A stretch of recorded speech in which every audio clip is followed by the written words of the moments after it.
Rebonjour à tous, nous voici dans un petit exercice pratique à la demande d'Antonella pour essayer de faire partager mon talent, mon modeste talent. Donc petit exercice, je vous demandais à chacun de mettre votre prénom sur un papier et le déposer dans un chapeau.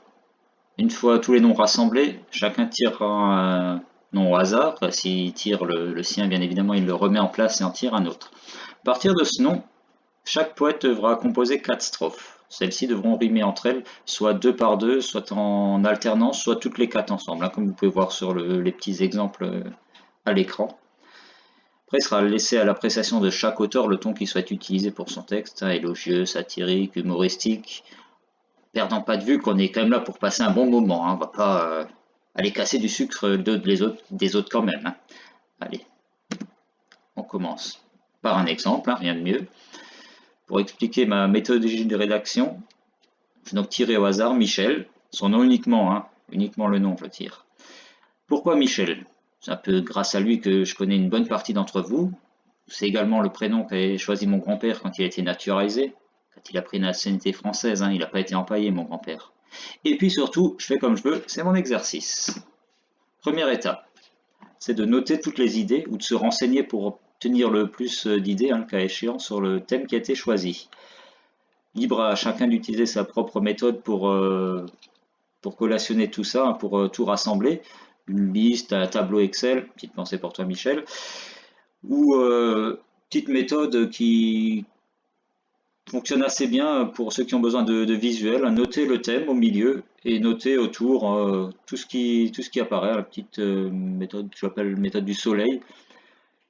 Avoir tout, peut-être de façon brouillon, mais toutes les idées qui vous apparaissent.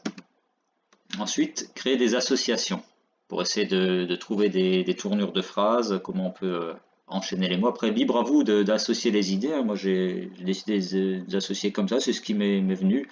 Après, vous pouvez associer soit par rimes qui vous viennent, soit par catégorie, ou comme vous vous sentez de faire une phrase, et après on adapte. Étape suivante. Là, c'est de formuler les strophes pour créer des rimes.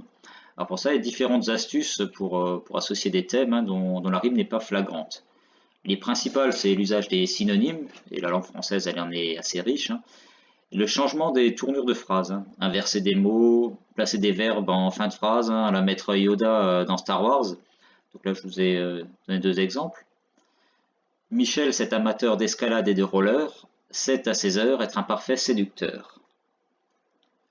Et si on inverse, ou en admettant que Michel ne fasse pas de roller, Michel, cet amateur de roller et d'escalade, sait parfaitement jouer la sérénade. Donc synonyme, légère petite tournure de phrase, et on garde notre rime. Quatrième étape, la rédaction à proprement parler. C'est à ce moment où vous choisirez l'ordre dans lequel vous voulez faire rimer vos strophes, comme vous l'avez vu sur la première diapositive.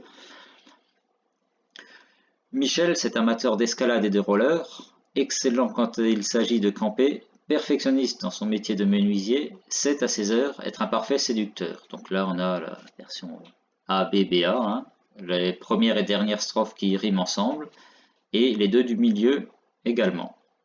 Après, on peut décider de tourner ça différemment avec le petit subterfuge qu'on avait vu tout à l'heure.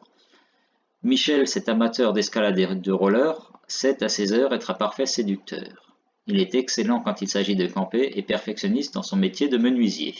Donc là, une petite adaptation, mais globalement, on garde le même texte. Et pour ce qui est du jeu de mots, il est peut-être un petit peu capillotracté. Mais encore une fois, je fais ce que je veux. C'est mon exercice. Allez, à vous de jouer. Bonne journée.